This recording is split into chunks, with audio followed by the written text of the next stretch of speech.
Everyone, आज हम class 10th का नया चैप्टर नंबर 9 स्टार्ट कर रहे हैं, जो है हमारा त्रिकोणमिति के कुछ अनुप्रयोग। ठीक है, लेट्स स्टार्ट द चैप्टर। तो हमारा चैप्टर है क्या, उसमें हम प्रश्नावली 9.1 को स्टार्ट करते हैं, जिसमें सिर्फ एक ही सूत्र लगेगा। बहुत ही सिंपल चैप्टर है, बस आपको स्टेप बाय स्टेप समझना है। आपको इसके लिए ट्रिग्नोमेट्री की जो अपने तालिका याद की थी वो अच्छे से याद होनी चाहिए। ठीक है, और साथ ही ये साइन कॉस टेन की वैल्यू याद करने का तरीका, आप इसको लाल कक्का से याद कर सकते हैं। लंब बटे कर्ण, आधार बटे कर्ण और लंब बटे आधार। इसे हम हाइपोटेनियस मतलब कि साइन को निकालने के लिए हम इसको क्या कर सकते हैं, परपेंडिकुलर अपॉन हाइपोटेनियस कर सकते हैं, बेस अपॉन हाइपोटेनियस, और परपेंडिकुलर अपॉन में बेस भी कर सकते हैं। ठीक है, जो इंग्लिश मीडियम वाले बच्चे हैं वो ध्यान रख सकते हैं। क्वेश्चन नंबर फर्स्ट पर आते हैं। इंपॉर्टेंट क्वेश्चन है, शुरुआत के क्वेश्चन बहुत सिंपल है, थोड़े लेंथी जरूर लगेंगे, लेकिन जितने ज्यादा लंबे हैं ये क्वेश्चन उतने ही शॉर्ट है। ठीक है, तो क्वेश्चन नंबर फर्स्ट है हमारा कि सर्कस का एक कलाकार एक 20 मीटर लंबी डोरी पर चढ़ रहा है। ठीक है, आपने देखा होगा सर्कस के कलाकार को चढ़ते हुए, तो मतलब जो अच्छी तरह से तनी हुई है ना, अच्छी तरह से टाइट बंधी हुई है, और भूमि पर एक सीधी लगी खंबे के शिखर से बंधा हुआ है। ठीक है, यदि भूमि के स्तर के साथ डोर बनाया गया कोण, डोर के द्वारा जो कोण बन रहा है वो अगर 30 डिग्री है, तो खंबे की लंबाई हमें ज्ञात करना है। हमें इसका डायग्राम पहले से क्वेश्चन में देके रखा है कि ये देखो हमारी डोरी है जिस पर जो कलाकार है वो चढ़ रहा है ना, और कोण कितने डिग्री का बन रहा है, 30 डिग्री का बन रहा है। उन्होंने कहा ये डोरी कितनी, 20 मीटर की है। हमें इस खंबे की ऊंचाई, ये वाली जो ऊंचाई है, हमें ये निकालनी है। ठीक है, अब देखो आपको लंब निकालना है, कर्ण दिया हुआ है, लंब निकालना है और कर्ण दिया हुआ है। तो अगर आप देखो तो ये लंब बटे कर्ण होता है, साइन की वैल्यू क्या होती है, लंब बटे कर्ण। तो हम क्या करेंगे, साइन की वैल्यू लगा देंगे। इसको है ना स्टेप बाय स्टेप करोगे, तो अगर मैं डायरेक्ट आपको लिखूं कि आप लिख सकते हो इसको कि हमें डोरी की लंबाई कितनी दी है ना, तो हमें डोरी की लंबाई कितनी दी है, 20 मीटर दी है, और हमें पूछा क्या है, हमें खंबे की ऊंचाई पूछी है। तो हम क्या करेंगे, डायरेक्ट सॉल्व करेंगे कि हमें क्या निकालना है, खंबे की लंबाई निकालनी। अब खंबे की लंबाई निकालनी यानी कि लंब निकालना है, तो लंब निकालने के लिए हम क्या निकाल सकते हैं, लंब बटे कर्ण का सूत्र लगा सकते हैं। तो साइन होता क्या है, लंब बटे कर्ण होता है। यहाँ हमारा लंब कितना है, AB है, ठीक है, और कर्ण कितना है, AC है। यहाँ तक की कोई दिक्कत ही नहीं। और साइन कितने डिग्री है, साइन 30 डिग्री है। ठीक है, यहाँ तक की कोई दिक्कत ही नहीं हुई आपको। ठीक है, अब वैल्यू पुट करते हैं। साइन 30 डिग्री की वैल्यू आपको याद हो गया होगा। साइन 30 डिग्री आपको पता है कितना होता है, आप बोलोगे साइन 30 डिग्री कितना होता है, 1/2 है ना। साइन 30 डिग्री कितना होता है, 1/2। AB की वैल्यू कितनी दी है हमें नहीं पता, हमने H माना है, हाइट माना, आप AB भी लिखोगे कोई दिक्कत नहीं है। और कर्ण कितना दिया, AC कितना दिया, 20 मीटर दिया है। ठीक है, यहाँ तक कोई दिक्कत नहीं है। अब हम क्या करेंगे, हमने क्या करा, साइन 30 डिग्री रख लिया, और AB देखा कितना था, हमारी हाइट कितनी थी हमें नहीं पता था, हमने H लिख दिया, और कर्ण कितना दिया था, 20 मीटर, तो वो लिख दिया। अब हम इनका तिर्यक गुणा कर देंगे, यानी कि क्रॉस में मल्टीप्लाई कर देंगे। आपको क्रॉस मल्टीप्लाई आता होगा, 20 का गुणा इस 1 से कर देंगे, है ना, इस 2 का गुणा H से कर देंगे। तो 20 का गुणा 1 से करेंगे तो 20 एकम तो 20 हो जाएगा, और जब 2 का गुणा H से करेंगे तो 2H हो जाएगा। यहाँ तक तो कोई दिक्कत ही नहीं है। अब इसको ध्यान से देखो, ये 20 है, ठीक है, और ये मल्टीप्लाई में क्या है, 2H लिखा हुआ है, तो मल्टीप्लाई में कोई नंबर होता है तो इस साइड आता है तो क्या होता है, डिवाइड में आ जाता है, यहाँ सिंगल H बच जाएगा। अब इसको 2 से कैंसिल कर देंगे, 2 1 जा 2, 2 1 जा 2, 0 का 0, यानी कि 2 के पहाड़े में 20 कितनी बार में आता है, 10 बार में। तो हमारी ऊंचाई कितनी आ जाएगी, हमारी ऊंचाई आ जाएगी 10 मीटर। इतना सिंपल सा क्वेश्चन था, आई होप आपको समझ में आया होगा।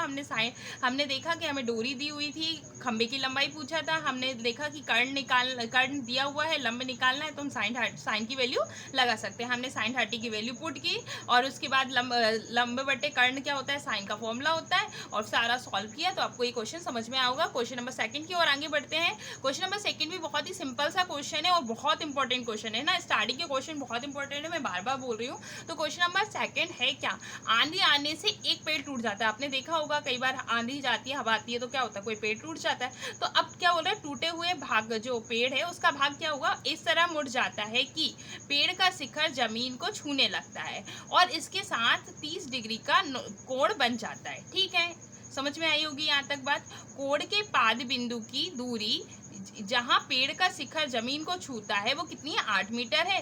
पेड़ की ऊंचाई हमें ज्ञात करना है। ठीक है, हमें क्वेश्चन अच्छे से समझ में आया होगा। अब देखो एक पेड़ था, मैं पहले तो आपको एक पेड़ ही बना के बता देती हूँ। ठीक है, ये हमारा पेड़ है।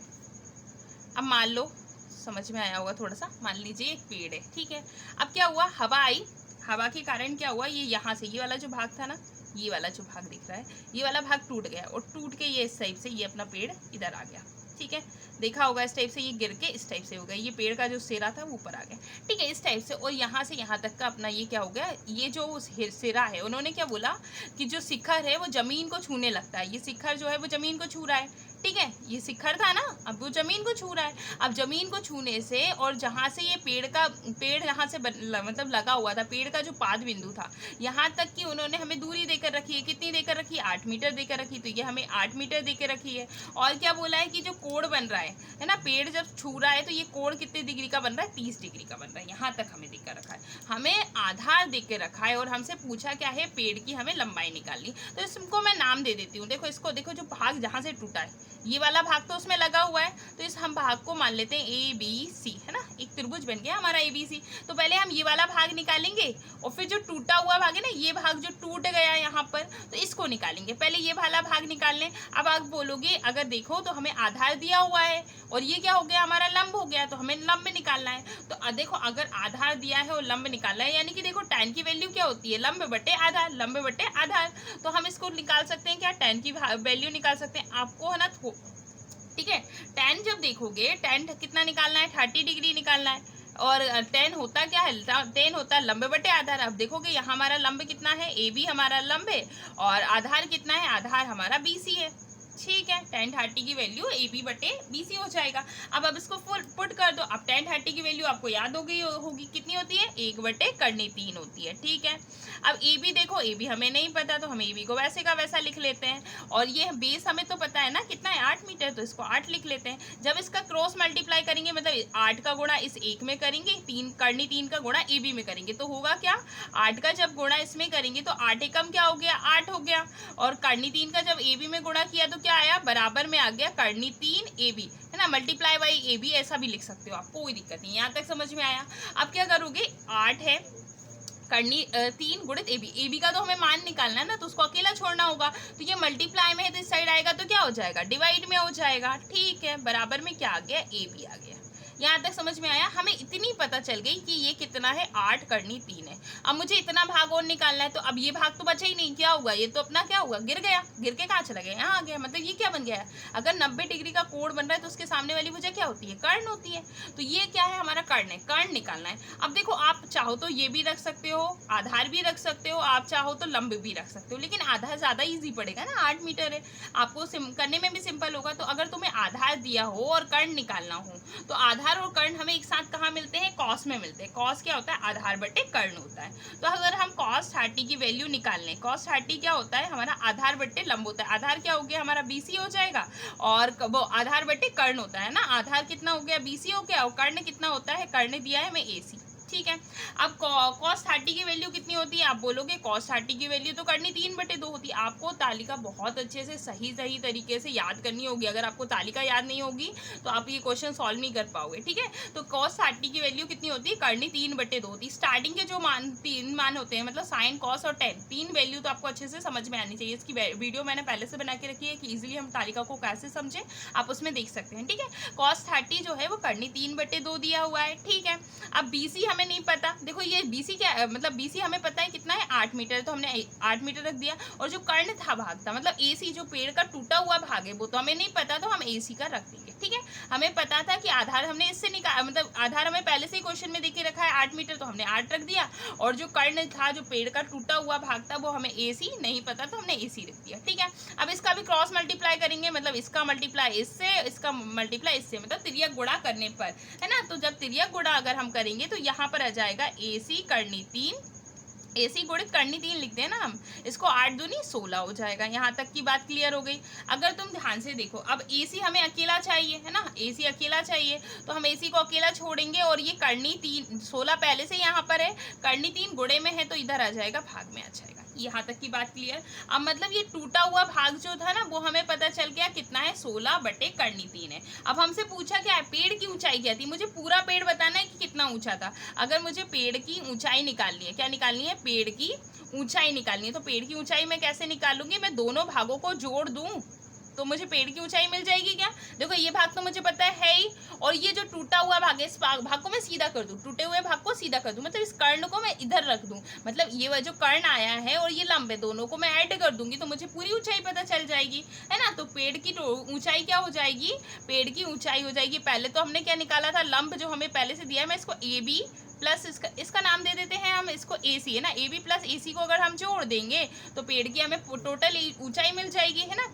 टोटल ऊंचाई हमारी क्या हो जाएगी, अगर ए सी इधर आ जाएगा तो ये बी सी पूरी हमारी ऊंचाई हो जाएगी, तो पेड़ की ऊंचाई जो बी सी है वो हमें मिल जाएगी। यहाँ तक आपको समझ में आया होगा। अब ए बी कितना है, 8/3, ये तो जो भाग लगा हुआ है, ठीक है।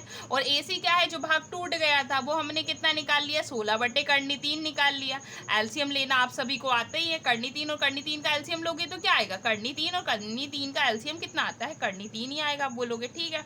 अब कर्णी 3 का कर्णी 3 में भाग दोगे कितना आएगा, एक बार में जाता है, बहुत तो सही बात है, तो 8 एकम 8 हो गया, ठीक है। फिर कर्णी 3 से कर्णी 3 में भाग दोगे, एक ही आएगा, और एक का 16 में गुणा कर दोगे तो 16 एकम 16 हो जाएगा। और 16 और 8 को जोड़ दो जल्दी से, तो आप बोलोगे कितना होता है, 16 और 8 को अगर आप जोड़ दो तो कितना आ जाएगा, 24 में कर्णी 3 आ जाएगा। यहाँ तक बात समझ में आई। अब क्या कर देंगे, हर का परिमेयकरण करने पर, मेरे पास जगह शॉर्ट है तो मैं ज़्यादा डिटेल में नहीं लिख रही हूँ, आपको इसमें लिख देना है कि हर का परिमेयकरण करने पर, आप सभी को इधर लिख देती हूँ, चलो ठीक है। हर का परिमेयकरण करने पर, अब हर का परिमेयकरण तो आप क्लास 9 में बहुत अच्छे से सीख चुके हैं। हर का परिमेयकरण कैसे करते हैं, कर्णी 3 अगर ऊपर नीचे लिखा हुआ है तो इसका गुणा हम अंश और हर दोनों में कर देंगे, ठीक है। जब गुणा करेंगे तो क्या होगा, 24 का गुणा जब कर्णी 3 में करोगे तो ये तो 24 गुणित में कर्णी 3 ही रहेगा, लेकिन जब कर्णी 3 और कर्णी 3 का गुणा करेंगे तो क्या होगा, मैं पहले भी बता चुकी हूँ, जब इन दोनों का गुणा करते हैं तो ये दोनों एक छत के नीचे आते हैं, फिर 3 और 3 का पेयर बनेगा, और एक पेयर यानी कि 1 3 हमारा क्या आ जाएगा, बाहर आ जाएगा। कर्णी वाली संख्या का जब कर्णी वाली संख्या से गुणा करते हो तो वह संख्या हमारी कर्णी से बाहर आ जाती है, ठीक है। 2 संख्या बाहर नहीं आएगी, सिर्फ 3 ही आएगा बाहर, है ना।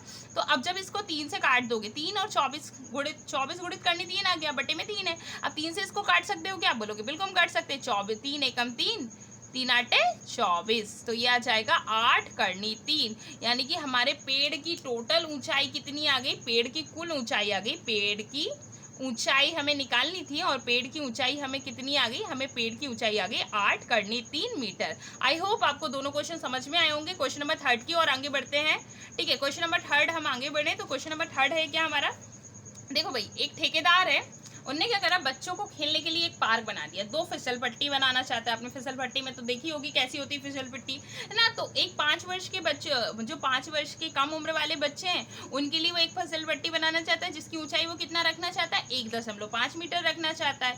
और दूसरी ओर वो क्या कर रहा है, और जिसका कोण कितना बनाना चाहता है, वो 30 डिग्री का बनाना चाहता है। इतनी बात समझ में आई क्या, हम इतनी चीज बना ले, क्या ड्रॉ कर ले पहले। देखो एक पार्क बनाना चाहता है, पार्क में आपने फिसल पट्टी देखी हुई कुछ इस तरह से होती है ना, ये देखो, सॉरी यार मेरी लाइन थोड़ी सीधी नहीं खींची, आप समझ सकते हो, है ना। एक स्ट्रेट लाइन खींच लेना आप, ये हमारा मतलब कि पहले खम्भे जैसा होता है, फिर यहाँ से हमारी फिसल पट्टी जाती है ना, ये तो आपने देखा होगा।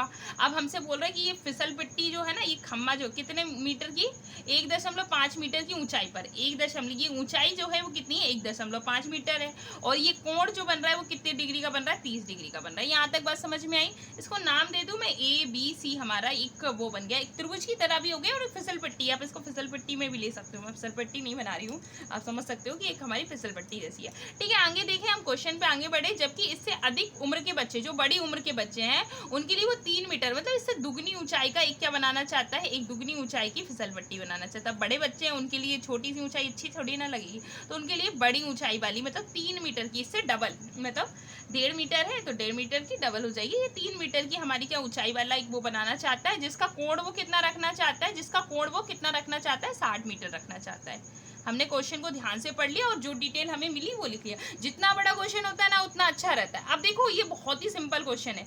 यहाँ पर हमें निकालने को क्या बोला है, फिसल पट्टी की ऊंचाई निकालनी है, ये निकालना है। यानी कि हमें क्या निकालना है, देखो 90 डिग्री का जहाँ भी कोण बनता है उसके सामने वाली जो भुजा होती है ना वो क्या होती है, हमारा कर्ण होती है। हमसे फिसल पट्टी की लंबाई पूछी है, क्या आप बोलोगे हाँ बिल्कुल फिसल पट्टी की लंबाई पूछी, यानी कि कर्ण निकालना है। लंब दिया हुआ है, कर्ण निकालना है। तो आप लाल कक्का को याद कर सकते हो, लाल कक्का, ठीक है। लाल कक्का होता है हमारा क्या, साइन कॉस और tan की वैल्यू। अब हमें लंब दिया हुआ है, कर्ण निकालना है, तो हम आराम से किसकी वैल्यू लगा सकते हैं, साइन की वैल्यू लगा सकते हैं। तो फटाफट साइन की वैल्यू लगाते हैं और दोनों मान निकाल लेते हैं। इसको भी नाम देते बेचारे को, क्यों छोड़े, इसको पी क्यू आर दे देते, कुछ भी दे सकते हो आपको जो अच्छा लगे।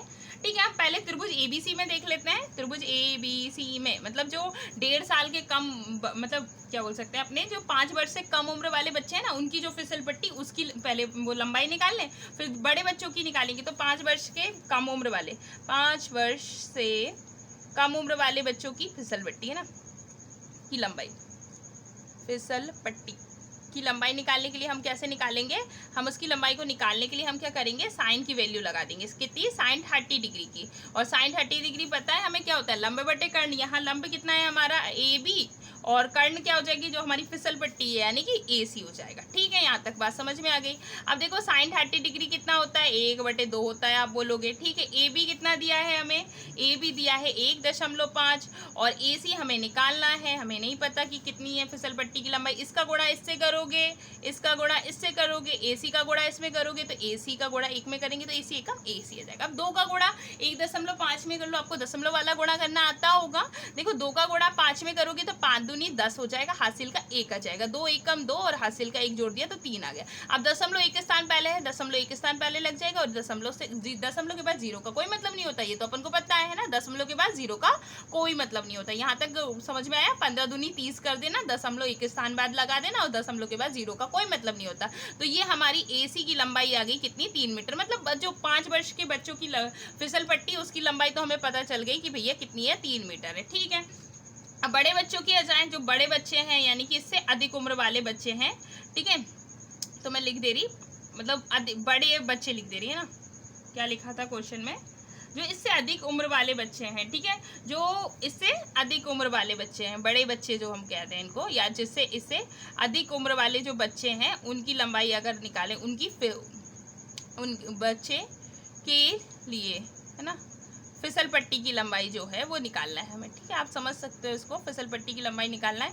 तो इसको भी हम देखो साइन अपॉन कॉस, साइन से निकाल सकते हैं। साइन की वैल्यू रखेंगे तो लंब दिया हुआ है, कर्ण पूछा है, तो हम इसको किससे निकाल सकते हैं, साइन से ही निकाल सकते हैं। लेकिन इस बार हमारा कोण कितने डिग्री का है, कोण देखोगे 60 डिग्री का है, तो साइन 60 डिग्री की वैल्यू लगाएंगे। अब देखोगे लंब कितना हो गया हमारा, पी क्यू हो जाएगा, और कर्ण क्या हो गया, पी आर हो गया। यहाँ तक बात समझ में आई आपको, पी आर हो गया, अरे यार सॉरी, ये पी आर हो गया। ठीक है, अब साइन 60 डिग्री बोलोगे, साइन 60 डिग्री कितना होता है, अब बोलोगे कर्णी 3 होता है, कर्णी 3/2 होता है।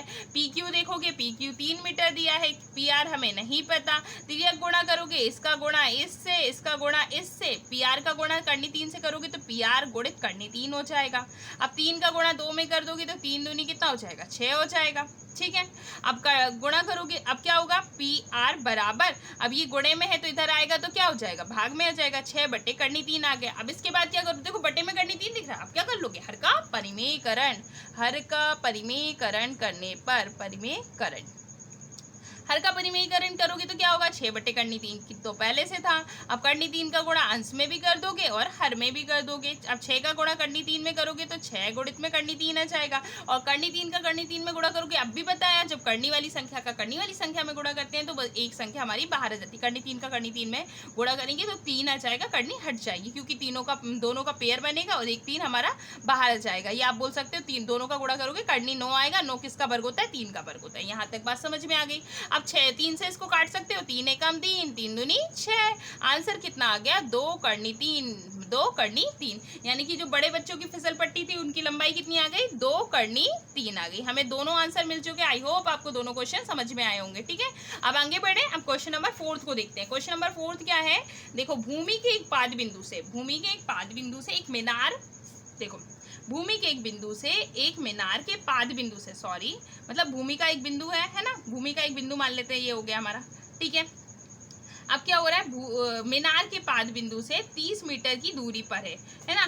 अब 30 मीटर की दूरी पर है, मीनार के शिखर का उन्नयन कोण 30 डिग्री है, मीनार की ऊंचाई ज्ञात कीजिए। हम पहले तो एक मीनार बना ले रहे हैं, भैया ये मीनार हमारी बन गई। ठीक है, अच्छे से बना ले जरा एक मीनार। अब मैं आपको बिंदु बताऊं, अब ये हो गया मीनार हो गई। अब बोल रहा है ये भूमि का एक बिंदु हो गया। ठीक है, यहाँ तक समझ में आई। हमने एक मीनार बना ली, ये हमारी मीनार है, मान लो एक ये सीधी लाइन जो है ना वो मीनार को बता रही है, और एक भूमि का बिंदु हो गया। और मीनार का पाद बिंदु मतलब नीचे वाला जो सिरा होता है ना उसको पाद बिंदु बोलते हैं, मतलब नीचे से भूमि के बिंदु तक की दूरी कितनी दी के रखी है, 30 मीटर दे के रखी है। बोलो हाँ, बोलोगे ठीक है। अब बोल रहा है अगर मैं इसको यहाँ से यहाँ तक मिला दूं, अब बोल रहा है कि मीनार के शिखर पर, मीनार का ये शिखर हो गया, ऊंचाई मतलब शिखर हो गया, और भूमि का बिंदु हो गया, यहाँ से यहाँ मिला दें, और इसका जो उन्नयन कोण है वो कितने डिग्री का बन रहा है, 30 डिग्री का बन रहा है। बोलोगे बहुत सिंपल सी बात है, इसको नाम दे देते हैं, ये त्रिभुज बन गया हमारा ABC। ठीक है, अब हमसे पूछा क्या है, मीनार की ऊंचाई निकालनी, यानी कि हमें H निकालना है। अब आप खुद बताओ, आधार दिया है, लंब पूछा है, आधार दिया है, लंब पूछा है। आपको पता है tan की वैल्यू क्या होती है, आप फटाक से लिख लोगे, लाल कक्का, यानी कि लाल कक्का क्या होता है, साइन कॉस और tan। ठीक है, अब tan होता क्या है, लंब बटे आधार, लंब बटे आधार, आधार दिया है, लंब पूछा है, तो हम फटाक से किसकी वैल्यू निकाल लेंगे, tan की वैल्यू लगा लेंगे। तो मीनार की ऊंचाई निकालनी है, मीनार की ऊंचाई निकालने के लिए हम क्या कर सकते हैं, मीनार की ऊंचाई हमें ज्ञात करनी है। ये आप सब लिख लेना है ना, आप इतना तो समझते हो, मीनार की ऊंचाई हमें निकालनी है। और हमें BC यानी कि आधार कितना दिया है, हमें आधार दिया है कितना, 30 मीटर, आधार हमें दिया है 30 मीटर। अब फटाक से हमको क्या लगा देंगे, हम tan 30 की वैल्यू लगा देंगे, और थीटा कितनी डिग्री का दिया, यहाँ पर लिख भी देना कि थीटा हमें कितनी डिग्री का दिया, 30 डिग्री का। हर क्वेश्चन में ये चीज़ मेंशन करना कि हमें थीटा कितनी डिग्री का दिया है, आधार कितना दिया है, कर्ण कितना दिया है, और पूछा क्या है। ठीक है, अब tan 30 थीटा निकालोगे, tan थीटा मतलब tan थीटा बराबर कितना होगा, लंब बटे क्या होता है, आधार होता है, मैं लिख देती हूँ, लंब बटे आधार होता है। ठीक है, अब यहाँ पर हमारा tan थीटा कितना है, हमारा 30 डिग्री है, tan थीटा कितना है, 30 डिग्री, यानी tan 30 की हमें वैल्यू निकालनी है। ठीक है, यहाँ तक की बात ठीक है। लंब देखोगे यहाँ पर कितना है, हमारा AB है, और आधार कितना है, BC है। आप बोलोगे बिल्कुल ठीक है। अब tan 30 की वैल्यू अब तक तो आपको याद ही हो गई होगी, कितनी होती है, 1/3। और AB कितना दिया है, AB हमारा H हो जाएगा, हमें नहीं पता, हम AB भी लिख सकते हैं, H मान लेते हैं, हाइट हो जाएगी मीनार की ऊंचाई।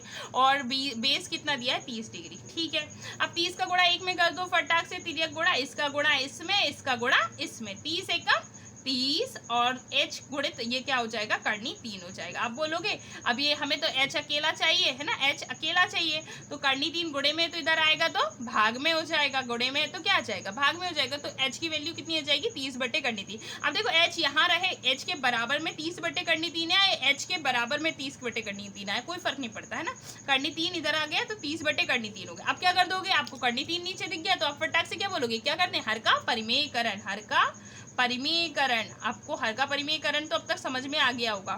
ठीक है, हर का परिमेयकरण करोगे तो 30 बटे कर्णी 3 है, कर्णी 3 का गुणा क्या करेंगे, ऊपर भी करेंगे और नीचे भी कर देंगे, मतलब अंश और हर दोनों में करेंगे। 30 में जब कर्णी 3 का गुणा करोगे तो 30 गुणित कर्णी 3 हो जाएगा, और कर्णी 3 का कर्णी 3 में गुणा करोगे तो दोनों एक छत के नीचे आ जाएंगे, मतलब कर्णी 3 में जब कर्णी 3 का गुणा करेंगे कर्णी 9 आएगा, और 9 किसका वर्ग होता है, आप बोलोगे 3 का वर्ग होता है। ठीक है, यहाँ तक बात समझ में आई क्या। अब 3 से काट दो, 3 एकम 3, 3 धाम 30 है ना।